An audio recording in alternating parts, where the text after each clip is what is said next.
Here in front of you, amidst this table of junk, is my latest yard sale acquisition from last weekend. I bought more stuff that I didn't need for a price I couldn't say no to.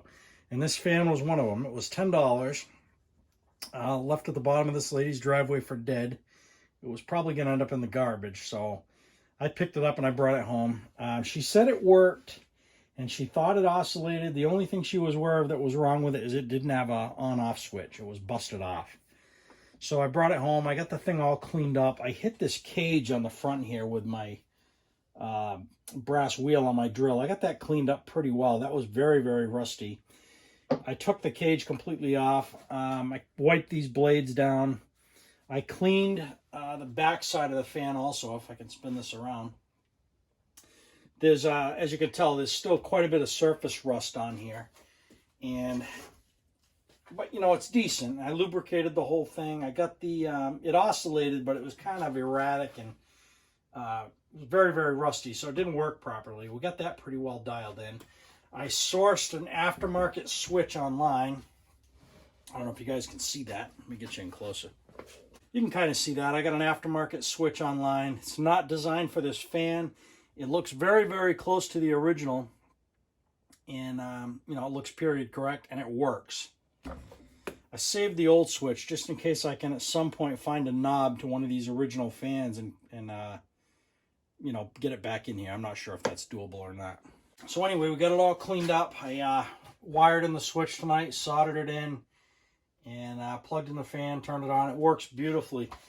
The one thing I have to say about this thing, and by the way, I looked up this model number on the plate here, and as near as I can tell, this is a 1956 or a 1957, and it's a GE Vortlalex. And let me tell you, I'm surprised there probably were a lot of kids in the 1950s running around with missing appendages because, you know, the size of the mesh on this fan, the cage on this fan compared to what you see nowadays. I mean, you could stick your whole hand in there. It's just the way it's designed. The front of it, the mesh isn't quite as big, but it's still you know, it's a dangerous piece. It's kind of a really neat oscillation movement on this thing. They're pretty intricate, actually. What amazed me most about this thing, the fact, you know, how old is that? What is that, 65 years old, 64 years old, something like that? And it still exists, and it's all in one piece, and it's all there.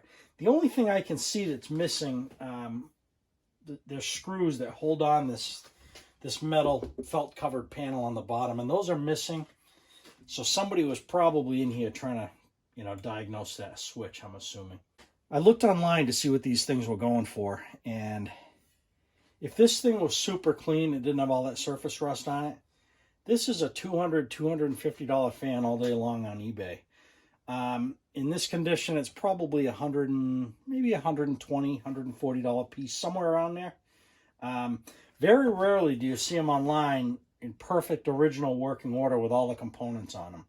Either the cages are mangled, the center, you know, the badge here is missing, you know, the knob's broken off like this one was, or something else. But this one is entirely original, including the cord, and it appears to be all there. Let's fire this thing up.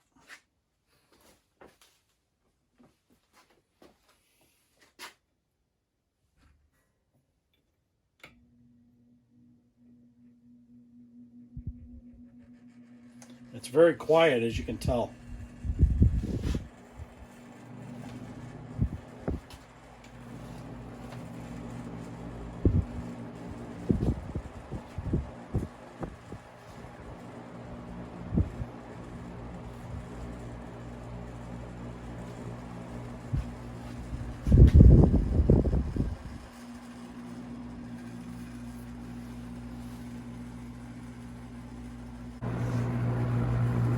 For it to spin around.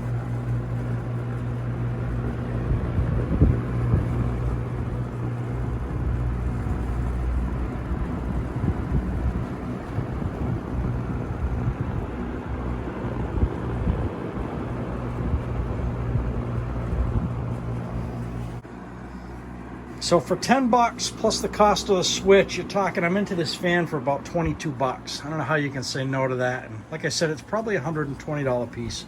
So I'll just throw this thing on a bookshelf and I'll let it be a conversation piece or something. I probably won't use it. It's too nice to use all the time. But pretty cool. Thanks for watching, you guys. See you on the next one.